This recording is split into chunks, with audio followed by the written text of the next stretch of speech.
Hello friends, welcome back. Today we will be discussing the part 2 for chapter number first of OCM, Nature and Significance of Management. In part 1 we have already discussed about the what is management, definitions of management, nature that is characteristics of management and importance of management. Today we will be starting with why management is considered as a science, art or profession. So why science? According to Dr. George R. Terry, Management is management teaches one to know. Management teaches one to know same as science. So management has the characteristics of science. The similarities between science and management is science has universal principles. Management also have universal principles. Science has systematic body of knowledge. Same is with the management. Science work on cause and effect relationship. Same is with the management. So this is the reason that science or management is considered as science. Next is why management is considered as art. So according to Dr. George R. Terry, art teaches one to do. Same is with the management also teaches one to do. During the practical application of management rules and principles, only theoretical knowledge is not sufficient, but personal skills are also required. That is an important aspect of art. So, for the implementation of knowledge, technical art is also necessary. Only theoretical knowledge doesn't work. Technical art is also necessary. That is the reason we can conclude that management is an art using available skills, knowledge, and experience for solving the problems of an enterprise. Only theoretical knowledge will not work.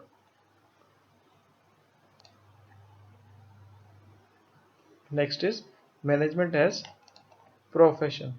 Profession is an activity where specialized knowledge in specific field is required and used for the welfare of entire society. Same is with the management. We do need experts for the managing a business particular sector. For example, if to manage school we need an educational expert or academic advisor. And say for example we need to if we need to manage the production, we need a production expert manager. So we need a person who is having specialized knowledge in specific field. For example, and in return fees is charged. Same is with the management. For example, doctor, lawyer, teacher. One who is doctor cannot be a teacher. One cannot be a lawyer. But the one who is the lawyer cannot be a chartered accountant. So they need to have a different specialized knowledge in specific field. Now characteristics of profession. First is required special knowledge. Professionals require specialized knowledge and skills. They need certain minimum qualifications and training to work as professional. For example, LLB degree for the profession of lawyer, CA degree for the profession of chartered accountant, and MBBS or BDS degree for the profession of doctor, and so on. Next is increase in knowledge and research. Other professions in management too, due to experience and training, there is an increase in knowledge. The more you work, the more training and more experience you will be gaining. So there will be increase in your knowledge and research, experience and training.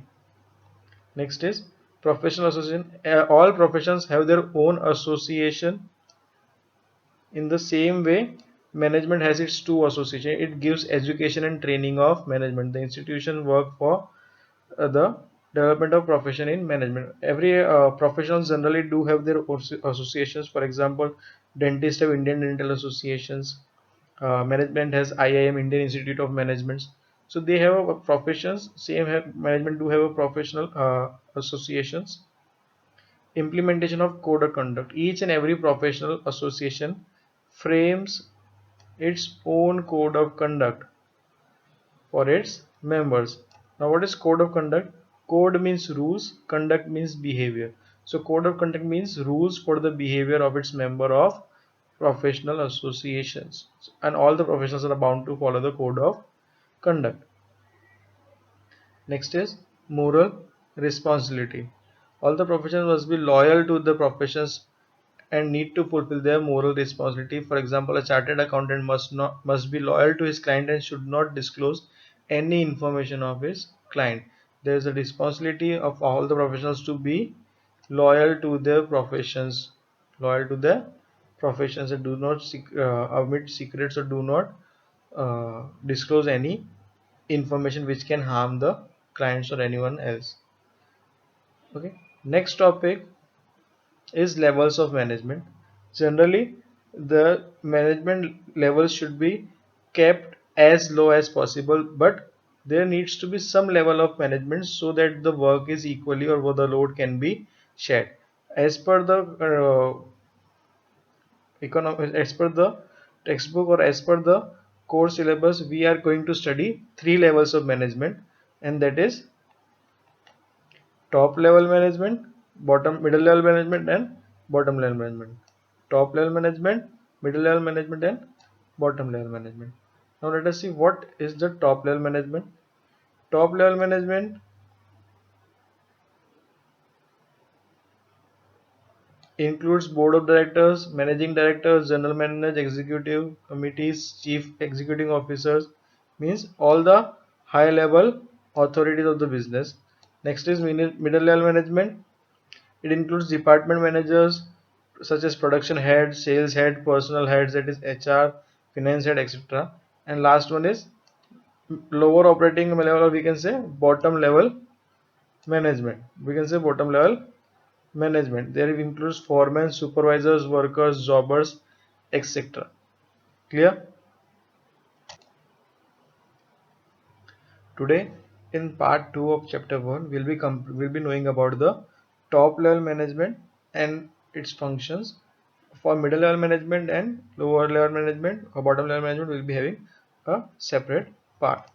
So, top level management. What is top level management? The top level management has supreme authority for the management of an enterprises. Important policy decisions are taken at this level. Thus, this is the supreme authority. I repeat, supreme authority, and all the important policy related decisions taken are taken. Clear? Also important for your board examination, MCQ, and examination purpose, also known as higher level or directors level, also known as higher levels or director levels. It includes designation like what we have discussed already: board of directors, managing directors, general managers, chief executive officers, etc. Clear? Now functions. Important part. What are the functions of top level management? To lay down primary and subsidiary objectives, to finalize the objectives. What are the objectives of business? Who finalizes? Top level management. Directors act as a trustees of business. Directors act as a trustees of business.